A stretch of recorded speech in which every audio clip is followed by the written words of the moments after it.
Mesdames, Mesdemoiselles et Messieurs, bienvenue à cette première des séries de conférences sur le leadership organisées par le cabinet AD Consulting en partenariat avec le mouvement Guinée Leadership.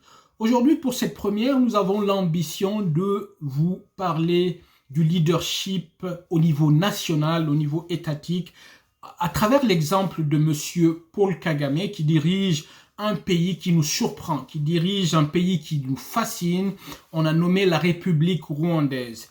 C'est un pays qui a traversé beaucoup de défis au sein de son histoire, notamment à la fin du siècle dernier avec le génocide qu'il a connu en 2014. Mais de ce génocide, les Rwandais, avec à leur tête Paul Kagame, ont décidé d'en faire une opportunité pour hisser leur pays 25 ans plus tard dans le cercle des nations qui émergent, dans le cercle des nations qui brillent par les progrès qu'ils ont accomplis, dans le cercle des nations qui ont envie de compter aujourd'hui à la fois en Afrique et aussi et surtout à travers le monde. Nous avons comme vocation de pouvoir accompagner celles et ceux qui nous font confiance, les entreprises, les personnes et les États et les organisations internationales à progresser, à s'améliorer, car il n'est pas de structure, il n'est pas d'entité qui vivent sur Terre qui veuille progresser sans avoir l'ambition de se donner les moyens, sans avoir l'ambition de chercher à s'inspirer, à s'ouvrir le spectre. Nous avons un des premiers piliers de notre accompagnement, c'est l'inspiration à travers des modèles concrets. Comme on dit, il y a un dicton de la vie qui dit qu'il ne faut pas réinventer la roue. Il y a plein d'exemples au sein de l'histoire à la fois contemporaine ou de l'histoire ancienne qui nous permettent de tirer à la fois des leçons qui peuvent servir si tant est que l'on a la volonté de s'en inspirer et de pouvoir progresser. Alors, d'emblée, nous allons vous citer une citation de Paul Kagame. Les leaders se définissent par la volonté qu'ils ont d'améliorer les choses, ainsi que la discipline, qui entoure le travail qu'ils effectuent pour le changement. Aucune quantité de ressources ne suffira si vous ne changez pas d'état d'esprit et ne croyez pas que nous pouvons accomplir des choses et être meilleurs. Alors on le voit là dans cette citation qui contient beaucoup d'ingrédients pour nous permettre de comprendre comment est-ce que le président Paul Kagame a réussi à créer ce mouvement d'ensemble au Rwanda qui fait que le Rwanda, loin peut-être d'avoir résolu tous ces problèmes, tous ces défis auxquels elle est confrontée en tant que nation africaine vers le développement économique, mais qui a effectué des progrès encourageants et qu'on peut même qualifier de durables sur un certain nombre d'éléments. Et c'est donner les moyens, l'expérience, l'expertise pour pouvoir résoudre les autres dans le temps. D'accord? Donc l'idée vraiment de l'état d'esprit, je pense que c'est quelque chose de crucial en matière de leadership organisationnel au niveau de l'État, au niveau d'une nation. Il faut pouvoir inspirer, à travers cette citation-là, Paul Kagame inspire les Rwandais, il inspire les autres leaders qui sont au niveau de toutes les strates de la nation rwandaise à pouvoir comprendre que ce n'est pas l'argent qui fait le changement, mais par contre, c'est la compréhension, c'est la vision. Il faut pouvoir voir grand, il faut pouvoir se fixer des objectifs grands et avoir la motivation intrinsèque de comprendre que l'on peut atteindre ces objectifs-là et avoir l'humilité de comprendre que même si on n'a pas les compétences pour atteindre ces objectifs, eh bien on peut les atteindre, on peut y travailler pour les atteindre. Donc 3 piliers que nous avons remarqués dans la démarche de leadership, du style de leadership de Paul Kagame que nous allons vous transmettre ici. Le pilier 1, c'est l'unité nationale. Paul Kagame, malgré la déchirure qu'a eu le génocide dans les cœurs et les esprits des Rwandais, il s'est attelé à la tâche pour reconstruire le tissu social, le tissu national, le sentiment de fierté nationale. Et il le dit encore une fois, je cite, « Le vrai leadership, c'est l'expression d'une approche commune. L'expression d'une approche commune à travers laquelle le peuple, à tous les niveaux de la société et au sein des organisations qui composent cette société, imagine le changement positif. imagine le changement positif. C'est très important. L'inspiration, réfléchir, l'imagination. L'imagination, c'est une des qualités fondamentales dans tout ce que l'on fait dans les domaines de la vie. On aura l'occasion éventuellement d'en faire une vidéo sur les notions liées à l'imagination. D'accord? Donc, imaginez donc le changement positif et prendre la responsabilité de se changer soi-même ainsi que votre communauté. Quand on n'a pas cette ambition, lorsqu'on occupe des responsabilités en matière de leadership, eh bien on échoue. On échoue dans son rôle de transformer sa société, de faire du bien à sa société. On échoue dans son rôle de se faire du bien à soi-même. Car quand on ne fait pas bien son travail de leader, eh bien on va peut-être penser que on va s'enrichir à travers le système, on va bénéficier de la corruption à travers le système, mais on va se trouver dans une situation qui, comme aujourd'hui, des nations en Afrique se retrouvent où beaucoup de gens sont pleins aux as dans leur compte en banque, mais ils ne peuvent plus sortir pour aller se soigner parce qu'il y a des leaders qui n'ont pas effectivement et efficacement, de manière efficiente, fait leur travail pour construire des systèmes de santé modernes, productifs, capables de rendre le service de santé requis pour les populations. Donc, on se rend compte que l'argent ne soigne pas. Voilà, on se rend compte qu'on a échoué dans nos rôles de leadership à faire le travail que l'on devait faire. D'accord? Donc, c'est un appel, encore une fois là, au partage des responsabilités que Paul Kagame fait, partage du travail à accomplir entre le leader et le peuple. Et là encore, il y a une singularité ici qu'il faut souligner. Parce que généralement en Afrique, les leaders passent leur temps à donner l'impression aux populations qu'ils dirigent qu'ils sont les messies, qu'ils sont les Superman, qu'ils sont les Optimus, les Goldorak, etc., qui vont venir pouvoir résoudre d'un coup de baguette magique les problèmes auxquels ils sont confrontés. Les leaders là mettent des ministres, des premiers ministres, des directeurs nationaux, etc., mais personne n'est en capacité de pouvoir faire ce pourquoi il est là. Le leader, il peut ne pas avoir confiance, on le concède cela.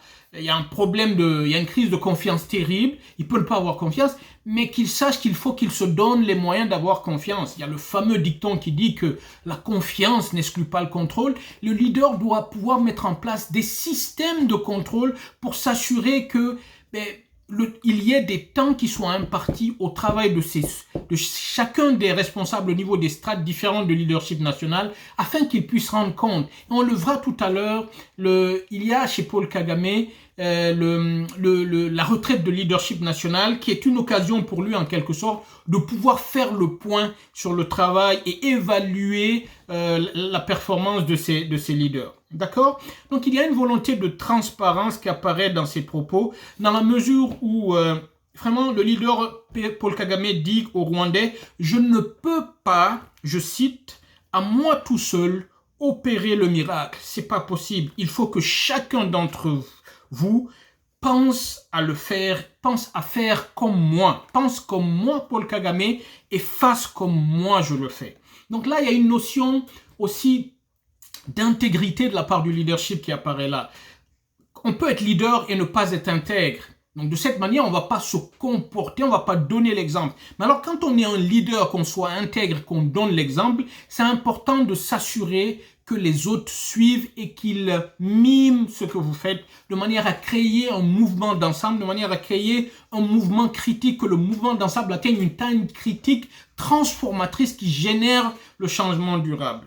D'accord? Donc c'est quasiment la même idée que John Fitzgerald Kennedy, l'ancien président américain, a dit une fois dans une de ses citations qui est restée célèbre et qui est inscrite dans les annales du leadership national. Il dit, je cite, « Ne vous demandez pas ce que votre pays peut faire pour vous, mais demandez-vous plutôt ce que vous pouvez faire pour votre pays. » Ça, c'est très important. Deuxième pilier, la notion de leadership de Paul Kagame, c'est l'égalité des sexes.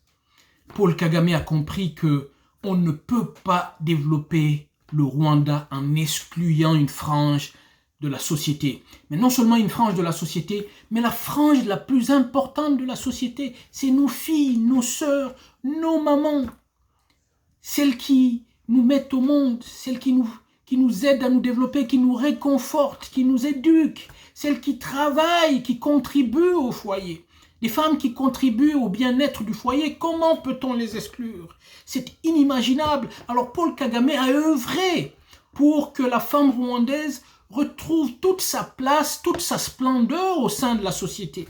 Elle avait déjà cette place-là, mais qu'elle soit reconnue comme telle et institutionnalisée. Le Rwanda est un des rares pays dans le monde où il y a la parité au niveau de leur parlement. C'est extraordinaire. Il y a des jeunes femmes qui occupent des postes de responsabilité au Rwanda. Il y en a une qui gère le Rwanda Development Board, dont j'ai eu l'honneur et le privilège de connaître lorsque je faisais mon stage à l'Organisation mondiale du commerce à Genève en 2005. Une femme extraordinaire qui a des capacités fascinantes en matière de leadership organisationnel. D'accord? Donc, Paul Kagame dit ceci: plus nous incluons les femmes dans notre processus de développement, mieux nous nous porterons. Je pense que ça veut tout dire. Il faut... Et puis, généralement, c'est reconnu. Les études en matière de leadership organisationnel le prouvent. Le leadership féminin produit beaucoup plus de résultats durables que le leadership masculin. Il y a cette notion de maternité. Je pense que dans l'ADN des femmes, la mère maternelle qui nous porte pendant 9 mois, il y a cette notion de duty of care, comme on dit en anglais, la responsabilité de s'occuper de quelque chose.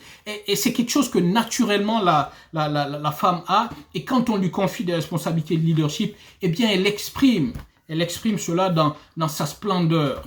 D'accord? Donc, troisième pilier pilier sur lequel Paul Kagame appuie son leadership, c'est la notion, encore une fois, de leadership partagé. Eh bien, ça se ressemble d'une quelque manière que ce soit avec le premier pilier qui est l'unité nationale. Je vais citer Paul Kagame encore une fois, parce qu'en fait, ces citations résument tout chez lui. Donc, je cite: ceci n'est pas une vision qui peut être mise par un gouvernement de manière isolée. Là, il s'adressait à une assemblée, je pense que c'était une retraite de leadership en 2015.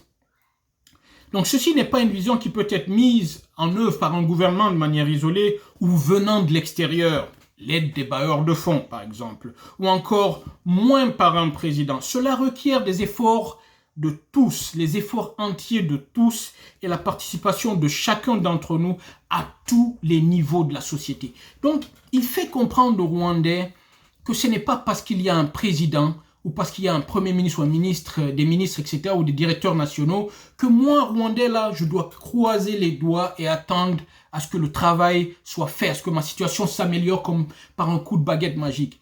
Il faut que je respecte les lois, il faut que je respecte les actions, les initiatives édictées par ces leaders-là, de manière à créer ce mouvement d'ensemble et que tout le monde y trouve son compte et que tout le monde réussisse. D'accord ? Paul Kagame agit donc en chef d'orchestre. Il a le cœur de montrer à chaque Rwandais que sa partition est fondamentale dans le mouvement, dans la dynamique de développement économique.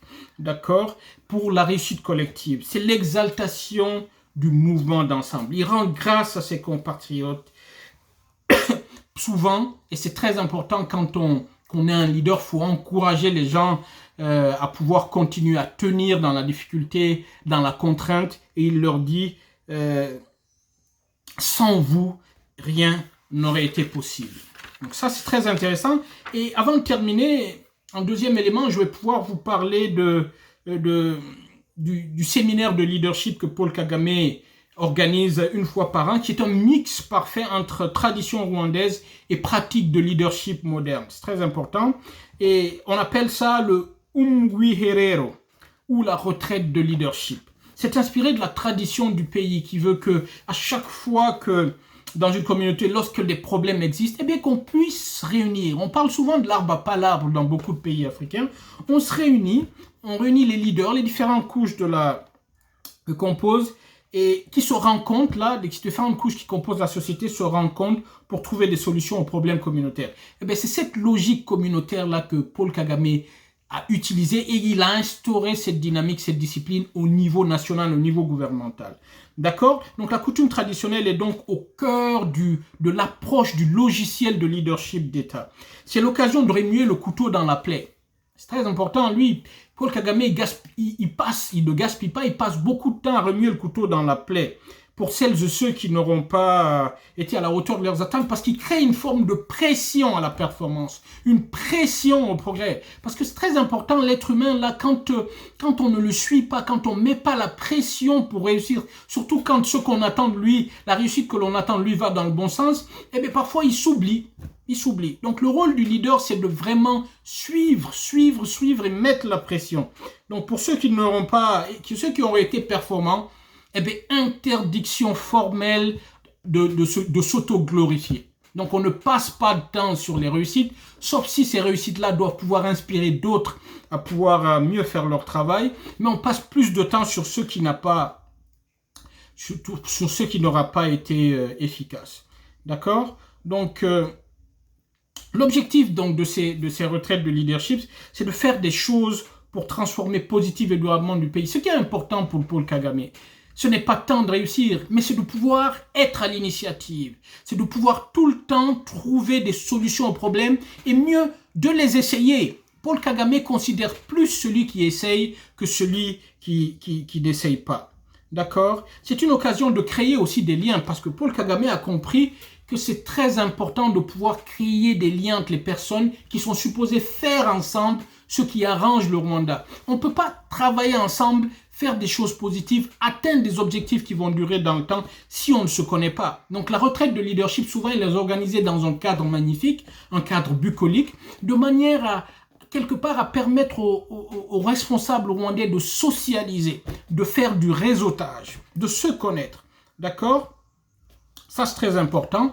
Et donc, on l'aura vu à travers cette conférence, combien de fois les réussites du Rwanda ne sont pas des réussites, ne sont pas le frais du hasard. On dit qu'ils sont chanceux, mais ils ont créé leur chance. Ils ont eu la chance peut-être d'avoir un leader comme Paul Kagame. Et Paul Kagame aussi a été un leader qui est conscient de sa responsabilité de leadership et qui a la fierté de pouvoir dire que, écoutez, quelque part, je me bats pour faire mon travail. Souvent, il parle, comme on l'a dit là au début, le concept du leadership imparfait, où il le dit, je ne suis pas un saint, je ne cherche même pas à en être un, cela n'aurait pas de sens, cela me divertirait de mes responsabilités, me concentrer à être un saint me conduira à ne rien faire de ce que je dois faire. Donc, je pense que cela nous invite beaucoup à méditer sur l'homme, sur son approche, puis aussi sur les critiques dont il fait l'objet régulièrement, ça et là, que l'on lit dans les journaux, etc. Donc, mesdames et messieurs, je vous remercie. Nous vous remercions de votre attention pour cette première série de conférences aujourd'hui. Nous allons continuer. Nous allons vous aviser en temps opportun sur le deuxième sujet. Donc, merci encore une fois de votre attention et à très bientôt.